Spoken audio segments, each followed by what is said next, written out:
ಕಲಾಪದ ಅವಧಿಯಲ್ಲಿ ಪದೇ ಪದೇ ಧರ್ಮಸ್ಥಳ ವಿಚಾರ ಪ್ರಸ್ತಾಪ ಆಗ್ತಾ ಇರುವುದರಿಂದ ಸರ್ಕಾರ ಇದಕ್ಕೆ ಉತ್ತರ ಕೊಡಲೇಬೇಕಾದ ದಾಯಿತ್ವವಿದೆ. ಹೀಗಾಗಿ ಕಲಾಪದ ಅವಧಿಯಲ್ಲಿ ಇದಕ್ಕೆ ಉತ್ತರ ಕೊಡಲಿಕ್ಕೆ ಮುಂಚೆ ಸರ್ಕಾರದ ಮೂವರು ಪ್ರಮುಖ ನಾಯಕರು ಒಟ್ಟಿಗೆ ಚರ್ಚೆಯನ್ನ ನಡೆಸುತ್ತಿದ್ದಾರೆ. ಮುಖ್ಯಮಂತ್ರಿ ಸಿದ್ದರಾಮಯ್ಯ, ಉಪಮುಖ್ಯಮಂತ್ರಿ ಡಿಕೆ ಶಿವಕುಮಾರ್ ಹಾಗೆ ಗೃಹ ಸಚಿವ ಡಾಕ್ಟರ್ ಜಿ ಪರಮೇಶ್ವರ್ ಸಭೆಯನ್ನ ನಡೆಸ್ತಾ ಇದ್ದಾರೆ. ಧರ್ಮಸ್ಥಳ ಪ್ರಕರಣಕ್ಕೆ ಸಂಬಂಧಪಟ್ಟಂತೆಯೇ ಚರ್ಚೆ ಅನ್ನೋ ಮಾಹಿತಿ ಲಭ್ಯ ಆಗ್ತಾ ಇದೆ. ಮೂವರು ನಾಯಕರಿಂದ ಸುದೀರ್ಘವಾದ ಸಮಾಲೋಚನೆ ನಡೆಸಲಾಗ್ತಾ ಇದೆ. ಧರ್ಮಸ್ಥಳ ಪ್ರಕರಣಕ್ಕೆ ಸಂಬಂಧಪಟ್ಟಂತೆ ಮೂವರು ನಾಯಕರು ಚರ್ಚೆಯನ್ನ ನಡೆಸುತ್ತಿದ್ದಾರೆ ಅನ್ನೋ ಮಾಹಿತಿ ಲಭ್ಯ ಆಗ್ತಾ ಇದೆ. ಸಿದ್ದರಾಮಯ್ಯನವರು, ಡಿಕೆ ಶಿವಕುಮಾರ್ ಹಾಗೆ ಪರಮೇಶ್ವರ್ ಚರ್ಚೆಯನ್ನ ನಡೆಸ್ತಾ ಇದ್ದಾರೆ.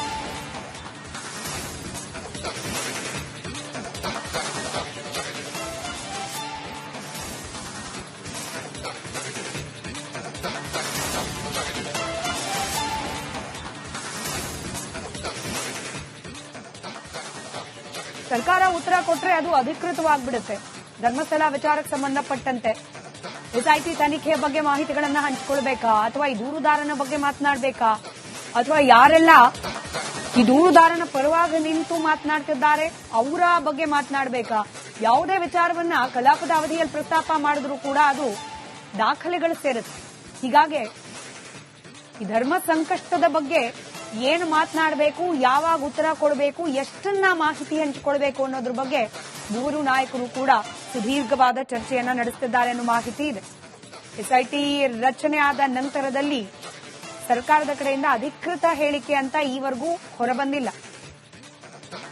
ನೋ ಡೌಟ್ ಈ ಬಗ್ಗೆ ಡಿಕೆ ಶಿವಕುಮಾರ್ ಅವರು ಮಾಧ್ಯಮಗಳ ಮುಂದೆ ಒಂದಷ್ಟು ಹೇಳಿಕೆಗಳನ್ನು ನೀಡುತ್ತಿದ್ದಾರೆ. ಪರಮೇಶ್ವರ್ ಅವರು ಕೂಡ ಒಂದಷ್ಟು ಹೇಳಿಕೆಗಳನ್ನು ನೀಡಿದ್ದಾರೆ.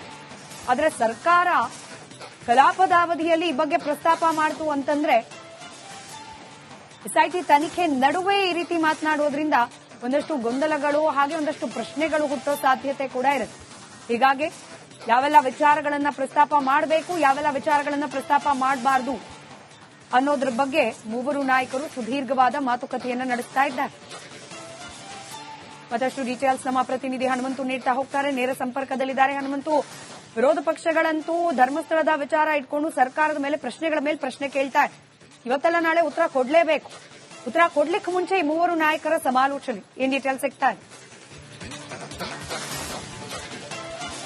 ಖಂಡಿತ ಅಸ್ಮಿತಾ, ಧರ್ಮಸ್ಥಳದ ಶವಭೂತ ಪ್ರಕರಣ ಏನಿದೆ, ಈ ಪ್ರಕರಣ ಪ್ರಾರಂಭದಲ್ಲಿ ತನಿಖೆ ಆಗ್ತಿತ್ತು. ಮತ್ತೆ 164 ಹೇಳಿಕೆ ವಿಚಾರವಾದ ತನಿಖೆ, ಎಸ್ಐಟಿ ತನಿಖೆಯನ್ನ ನಡೆಸ್ತಾ ಇತ್ತು. ಆದ್ರೆ ಯಾವಾಗ ಬಿಜೆಪಿ ನಾಯಕರು ಇದ್ರ ಬಗ್ಗೆ ಧ್ವನಿಯನ್ನ ಎತ್ತಲಿಕ್ಕೆ ಶುರು ಮಾಡಿದ್ರು, ಕಳೆದ ವಾರ ನಡೆದಂತ ವಿಧಾನಸಭೆ ಅಧಿವೇಶನದಲ್ಲೂ ಕೂಡ ಈ ಬಗ್ಗೆ ಪ್ರಸ್ತಾಪ ಮಾಡಿದ್ರು.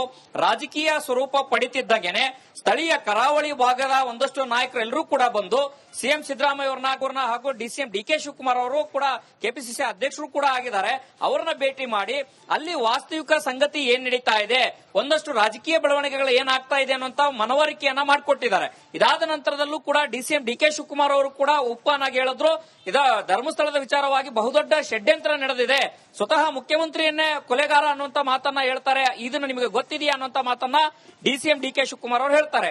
ಇವತ್ತು ಸರ್ಕಾರ ಕೊಡುವಂತಹ, ಗೃಹ ಸಚಿವರು ಸದನಕ್ಕೆ ಕೊಡುವಂತಹ ಉತ್ತರ ಏನಿದೆ ಅದು ಸಾಕಷ್ಟು ನಿರೀಕ್ಷೆಗಳು ಮತ್ತೆ ಕುತೂಹಲಕಾರಿ ಅಂಶಗಳು ಕೂಡ ಪ್ರಸ್ತಾಪ ಆಗಬಹುದು ಅನ್ನೋ ನಿರೀಕ್ಷೆಗಳು ಬಿಜೆಪಿ ನಾಯಕರು ಹೇಳ್ತಾ ಇರುವಂತದ್ದು. ಯಾಕೆ ಅಂತಂದ ಹೇಳಿದ್ರೆ ಇದು ಅತ್ಯಂತ ಸೂಕ್ಷ್ಮವಾದಂತಹ ವಿಚಾರ. ಕೇವಲ ತನಿಖೆ ಆರೋಪ ಪ್ರತ್ಯಾರೋಪಗಳಂತಲ್ಲ, ರಾಜಕೀಯವಾಗೂ ಕೂಡ ಒಂದಷ್ಟು ಎಫೆಕ್ಟ್ ಆಗುವಂತ ಪ್ರಕರಣ ಆಗಿರುವಂತಹ ಕಾರಣಕ್ಕಾಗಿ ಸರ್ಕಾರ ತನ್ನ ನಿಲುವನ್ನ ಬಹಳ ಸ್ಪಷ್ಟವಾಗಿ ಕೊಡಬೇಕಾಗತ್ತೆ. ಹಾಗಾಗಿ ಯಾವೆಲ್ಲ ಉತ್ತರಗಳನ್ನ ಕೊಡಬೇಕು, ಯಾವ ರೀತಿ ಉತ್ತರಗಳನ್ನ ಕೊಡಬೇಕು ಅನ್ನೋ ವಿಚಾರವನ್ನ ಸ್ವತಃ ಸಿಎಂ ಸಿದ್ದರಾಮಯ್ಯ ಅವರು, ಗೃಹ ಸಚಿವರು ಮತ್ತು ಕೆಪಿಸಿಸಿ ಅಧ್ಯಕ್ಷರು, ರಾಜ್ಯದ ಉಪಮುಖ್ಯಮಂತ್ರಿಗಳಾಗಿರುವಂತಹ ಡಿಸಿಎಂ ಡಿಕೆ ಶಿವಕುಮಾರ್ ಅವರೀಗ ಸುದೀರ್ಘ ಚರ್ಚೆಗಳನ್ನ ಮಾಡ್ತಾ ಇರುವಂತದ್ದು. ಯಾಕೆಂತಂದು ಹೇಳಿದ್ರೆ ಒಂದು ಸೂಕ್ಷ್ಮವಾದಂತಹ ವಿಚಾರ ಏನಂತಂದ್ರೆ, ಕರಾವಳಿ ಭಾಗದಲ್ಲಿ ಮೊದಲಿಂದನೂ ಕೂಡ ಬಿಜೆಪಿ ತನ್ನ ಹಿಂದುತ್ವದ ಅಜೆಂಡಾವನ್ನು ಇಟ್ಕೊಂಡು ಪ್ಲೇ ಮಾಡ್ಕೊಂಡ್ ಬಂದಿತ್ತು. ಅದರಲ್ಲೂ ಕೂಡ ತನಿಖೆ ಪ್ರಾರಂಭ ಆದಂತಹ ಸಂದರ್ಭದಲ್ಲಿ ಎಸ್ಐಟಿಯನ್ನು ಸ್ವಾಗತ ಮಾಡಿದಂತಲ್ಲೂ ಕೂಡ ಯಾವುದೇ ರೀತಿಯ ಪ್ರಶ್ನೆ ಮಾಡಲಿಲ್ಲ. ಆದ್ರೆ ಆಗದಂತ ಸಂದರ್ಭದಲ್ಲಿ 14-15 ಪಾಯಿಂಟ್ಗಳನ್ನ ಆಗದಂತ ಸಂದರ್ಭದಲ್ಲಿ ಏನು ಸಿಗದೇ ಇರುವಂತ ಕಾರಣಕ್ಕಾಗಿ ಧರ್ಮಸ್ಥಳದ ವಿರುದ್ಧ ಅಪಪ್ರಚಾರ ನಡೀತಾ ಇದೆ ಅನ್ನೋ ಧ್ವನಿಯನ್ನ ಬಿಜೆಪಿ ನಾಯಕರು ಎತ್ತಿದ್ರು. ಯಾವಾಗ ಬಿಜೆಪಿ ನಾಯಕರು ಧ್ವನಿ ಎತ್ತಿದ್ರು, ಅದು ಸಹಜವಾಗಿ ರಾಜ್ಯಾದ್ಯಂತ ಕಾಂಗ್ರೆಸ್ ಮೇಲೆ ಮತ್ತೆ ಸರ್ಕಾರದ ಮೇಲೆ ಒಂದಷ್ಟು ಅಭಿಪ್ರಾಯವನ್ನ ಮೂಡಲಿಕ್ಕೂ ಕೂಡ ಒಂದಷ್ಟು ಚರ್ಚೆಗಳು ಜೋರಾಗಿ ನಡೀತು. ಈ ಒಂದು ಹಿನ್ನೆಲೆಯಲ್ಲಿ ಸಂದರ್ಭದಲ್ಲಿ ಸದನಕ್ಕೆ ಯಾವ ರೀತಿ ಉತ್ತರವನ್ನ ಕೊಡಬೇಕು, ಅಲ್ಲಿ ಏನ್ ನಡೀತಾ ಇದೆ ಅನ್ನೋದು. ಯಾಕಂದ್ರೆ SIT ಏನೆಲ್ಲ ತನಿಖೆ ಆಗಿದೆ ಅದೆಲ್ಲವೂ ಕೂಡ ಇದೆ. ಇದರ ಹಿಂದೆ ಯಾರ ಕುಮ್ಮಕ್ಕಿದೆ ಅದನ್ನು ಕೂಡ ಸರ್ಕಾರ ಸ್ಪಷ್ಟನೆ ಕೊಡಬೇಕು ಅನ್ನೋ ಒತ್ತಾಯವನ್ನು ಬಿಜೆಪಿ ನಾಯಕರು ಮಾಡ್ತಾ ಇರುವಂತದ್ದು. ಸ್ವತಃ DCM DK ಶಿವಕುಮಾರ್ ಅವರೇ ಮಾತನಾಡುವಂತ ಸಂದರ್ಭದಲ್ಲಿ ಹೇಳಿದ್ರು, ಇದರ ಹಿಂದೆ ಒಬ್ಬ ವ್ಯಕ್ತಿಯ ಕುಮ್ಮಕ್ಕಿದೆ ಅನ್ನುವಂತ ಮಾತನ್ನು ಹೇಳಿದ್ರು. ಆ ವ್ಯಕ್ತಿ ಯಾರು ಅನ್ನುವಂಥದ್ದು. ಧರ್ಮಸ್ಥಳ SIT ತನಿಖಾ ವರದಿ ಸಲ್ಲಿಸೋಕೆ ತೀರ್ಮಾನ. ಮಧ್ಯಂತರ ವರದಿಯನ್ನ ಸಲ್ಲಿಸಲಿಕ್ಕೆ ತೀರ್ಮಾನಿಸಿದೆ ಸರ್ಕಾರ. ಸಿಎಂ DCM ಗೃಹ ಸಚಿವರ ಸಭೆಯಲ್ಲಿ ವರದಿ ಬಗ್ಗೆಯೇ ಚರ್ಚೆ ಆಗಿದೆ. ಅಲ್ಲಿಗೆ SIT ತನಿಖೆಯಲ್ಲಿ ಈವರೆಗೆ ಸಿಕ್ಕಿರೋದೇನು, ಸಿಗದೆ ಇದ್ದದ್ದೇನು, ದೂರುದಾರನ ಆ ದೂರು ಹಾಗೆ 164 ಸ್ಟೇಟ್ಮೆಂಟ್, ಇದರಲ್ಲಿ SIT ಅಧಿಕಾರಿಗಳು ಎಷ್ಟನ್ನ ಮ್ಯಾಚ್ ಮಾಡ್ಲಿಕ್ಕೆ ಸಾಧ್ಯ ಆಗಿದೆ, ಇದೆಲ್ಲದರ ಬಗ್ಗೆ ಇದ್ದ ಪ್ರಶ್ನೆಗಳಿಗೆ ಒಂದಷ್ಟು ಉತ್ತರ ಸಿಗೋ ಸಾಧ್ಯತೆ ಇದೆ. ಮಧ್ಯಂತರ ವರದಿಯನ್ನ ಸಲ್ಲಿಸಲು ಸರ್ಕಾರ ತೀರ್ಮಾನಿಸಿದೆ. ಸಿಎಂ DCM ಗೃಹ ಸಚಿವರ ಸಭೆಯಲ್ಲಿ ಈ ವರದಿ ಬಗ್ಗೆ SIT ತನಿಖಾ ವರದಿಯ ಮಧ್ಯಂತರ ವರದಿ ಇದನ್ನ ಸಲ್ಲಿಸಲಿಕ್ಕೆ ಸರ್ಕಾರ ಇದೀಗ ನಿರ್ಧರಿಸಿದೆ. ಡೀಟೇಲ್ಸ್ ನಮ್ಮ ಪ್ರತಿನಿಧಿ ಹನುಮಂತು ನೀಡ್ತಾ ಇದ್ರು. ಹನುಮಂತು, ಮಧ್ಯಂತರ ವರದಿ ಸಾಕಷ್ಟು ಪ್ರಶ್ನೆಗಳಿಗೆ ಉತ್ತರ ಆಗೋ ಸಾಧ್ಯತೆ ಇದೆ. ಇದನ್ನ ಸಲ್ಲಿಸಲಿಕ್ಕೆ ಸರ್ಕಾರ ತೀರ್ಮಾನಿಸಿರೋದು, ಮತ್ತೇನು ಡೀಟೇಲ್ಸ್ ಸಿಗ್ತಾ ಇದೆ ಬಗ್ಗೆ?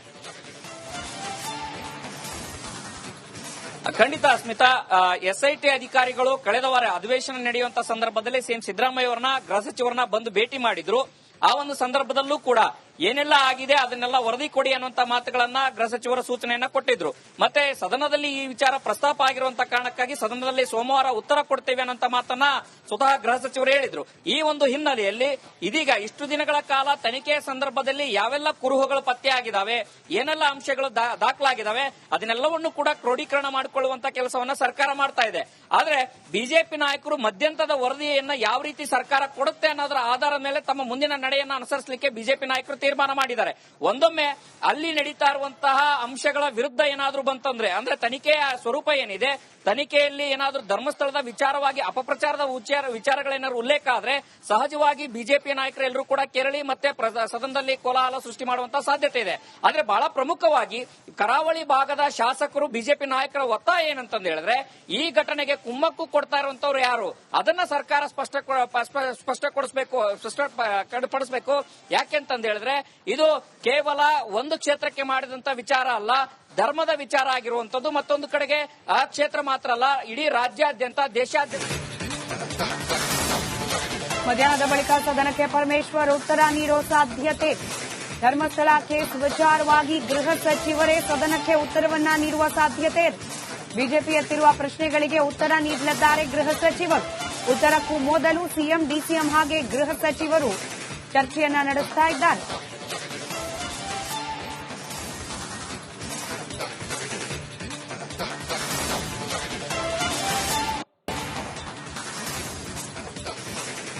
ಡೀಟೇಲ್ಸ್ ನಮ್ಮ ಪ್ರತಿನಿಧಿ ಹನುಮಂತು ನೀಡ್ತಾ ಇದ್ರು. ಹನುಮಂತು, ಮಧ್ಯಂತರ ವರದಿಯ ತೀರ್ಮಾನ ಒಂದ್ ಕಡೆ, ಮತ್ತೊಂದು ಕಡೆ ಇವತ್ತೇನೆ ಗೃಹ ಸಚಿವರು ಕಲಾಪದ ಅವಧಿಯಲ್ಲೇನೆ ಬಿಜೆಪಿ ಪ್ರಶ್ನೆಗಳಿಗೆ ಉತ್ತರ ನೀಡೋ ಸಾಧ್ಯತೆ ಇದೆ ಅನ್ನೋ ಮಾಹಿತಿ. ಡೀಟೇಲ್ಸ್ ಹಂಚಿಕೊಳ್ಳೋದಾದ್ರೆ? ಖಂಡಿತ ಸ್ಮಿತಾ, ಗೃಹ ಸಚಿವರು ಹೇಳಿದ್ರು ಸೋಮವಾರ ಸದನಕ್ಕೆ ಉತ್ತರ ಕೊಡ್ತೀವಿ ಅನ್ನೋಂಥದ್ದು. ಇವತ್ತು ಬಿಜೆಪಿ ನಾಯಕರೆಲ್ಲರೂ ಕೂಡ ಬೆಳಗ್ಗೆ ಮಾಧ್ಯಮಗಳ ಜೊತೆ ಮಾತನಾಡುವಂತ ಸಂದರ್ಭದಲ್ಲಿ ಯಾವ ರೀತಿಯ ಉತ್ತರಗಳನ್ನ ನಿರೀಕ್ಷೆ ಮಾಡ್ತೀರಿ ಅಂತ ಕೇಳಿದಂತ ಸಂದರ್ಭದಲ್ಲಿ ಅವರು ಬಹಳ ಸ್ಪಷ್ಟವಾಗಿ ಹೇಳಿರುವಂತದ್ದು, ಒಂದು ಏನೆಲ್ಲ ತನಿಖೆ ಆಗಿದೆ, ಏನ್ ಸಿಕ್ಕಿದೆ, ಧರ್ಮಸ್ಥಳದ ವಿರುದ್ಧ ಅಪಪ್ರಚಾರ ಮಾಡಿದವರ ವಿರುದ್ಧ ಯಾವುದೇ ರೀತಿಯ ಕ್ರಮಗಳನ್ನ ಸರ್ಕಾರ ಯಾಕೆ ತೆಗೆದುಕೊಂಡಿಲ್ಲ. ಸಾಮಾಜಿಕ ಜಾಲತಾಣಗಳಲ್ಲಿ ಬೇರೆ ಯಾವ್ದಾದ್ರು ಪ್ರಕರಣಗಳಾದ್ರೆ, ಸಣ್ಣ ಪುಟ್ಟ ಕೇಸ್ಗಳಾದ್ರೆ ಸುಮೋಟೋ ದಾಖಲು ಮಾಡಿಕೊಂಡು ಸರ್ಕಾರ ಕ್ರಮ ತೆಗೆದುಕೊಳ್ಳುತ್ತೆ. ಆದ್ರೆ ಧರ್ಮಸ್ಥಳದಂತ ವಿಚಾರಕ್ಕೆ ಬಂದಂತ ಸಂದರ್ಭದಲ್ಲಿ ಅಪಪ್ರಚಾರ ನಿರಂತರವಾಗಿ ನಡೆದ್ರೂ ಕೂಡ ಸರ್ಕಾರ ಯಾಕೆ ಸೈಲೆಂಟ್ ಆಗಿತ್ತು, ಅದರ ಜೊತೆಗೆ ಕುಮ್ಮಕ್ಕು ಕೊಟ್ಟಂತ ವ್ಯಕ್ತಿ ಯಾರು, ಇದೆಲ್ಲವೂ ಕೂಡ ಬಹಿರಂಗ ಆಗಬೇಕು.